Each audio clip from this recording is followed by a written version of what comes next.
La pluie battait contre la vitre du petit appartement d'Elias, un rythme monotone qui semblait imiter sa propre vie. À 28 ans, Elias avait l'impression d'être un spectateur de sa propre existence. Des dettes, un travail de bureau qui aspirait son âme, et des rêves de création d'entreprise enterrés sous la peur de l'échec. Ce soir-là, en rentrant trempé et épuisé, il trouva un colis devant sa porte. Pas d'adresse d'expédition, juste son nom, écrit à l'encre dorée sur un carton brut. À l'intérieur, il n'y avait pas d'argent, ni de lettre d'un avocat annonçant un héritage. Il y avait une boîte, un cube parfait, noir mat, lourd et froid au toucher, fait d'un alliage qu'il ne reconnaissait pas. Sur la face supérieure, un petit écran numérique était éteint. Une simple note accompagnait l'objet. Le succès ne se donne pas, il se déverrouille. Tu as 30 jours.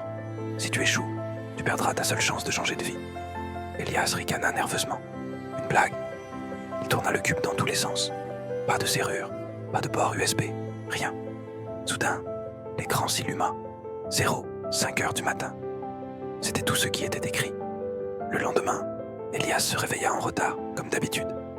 Il jeta un œil au cube avant de partir. L'écran avait changé. Il affichait maintenant en rouge clignotant. Échec, jour 1. Le soir même, il rentra plus tôt, intrigué. Le message avait changé. Règle numéro 1. La discipline précède le génie. Elias comprit. Ce n'était pas un casse-tête physique. C'était un test de caractère. Le lendemain matin, son réveil sonna à 4h50. Il avait mal partout, les yeux brûlants de fatigue. La tentation de se recoucher était presque insoutenable. Mais il se leva. 5 heures du matin. Devant la boîte, une tasse de café à la main. L'écran s'illumina en vert. Accès autorisé. Tâche du jour. Courir jusqu'à l'épuisement. Elias détestait courir. Mais il sortit dans le froid du matin. Il courut jusqu'à ce que ses poumons brûlent, jusqu'à ce qu'il croie s'effondrer. Quand il rentra, tremblant mais étrangement vivant, la boîte émit un déclic mécanique. Pendant les 30 jours, la boîte devint son mentor silencieux. Jour 5, lire 100 pages d'un livre sur un sujet inconnu. Jour 8, planifier un projet de business et définir un premier produit ou service. Jour 12, contacter 3 personnes influentes dans son domaine et demander leur avis. Accepter le rejet. Jour 15, commencer à générer ses premiers revenus, même petits, via son projet. Jour 19, ne prononcer aucune plainte pendant 24 heures. Jour 22, optimiser ses finances, suivre dépenses et économies. Jour 27, travailler sur la communication et la promotion de son business. Elias changeait. Sa posture se redressait. Il voyait des opportunités là où il ne voyait que des obstacles. Il ne le faisait plus pour la boîte. Il le faisait pour devenir l'homme qu'il voulait être.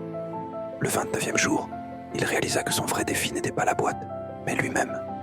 Il avait construit un rythme, une discipline, un projet, et commençait à générer de l'argent. Sa vie ne dépendait plus de son travail ennuyeux de bureau. Le 30 jours, il regarda sa vie en face. Son business prenait forme. Ses finances étaient organisées. Il avait une discipline qui l'avait transformé. Et il comprit, ta vie ne change pas par chance. Elle change parce que tu passes à l'action, chaque jour.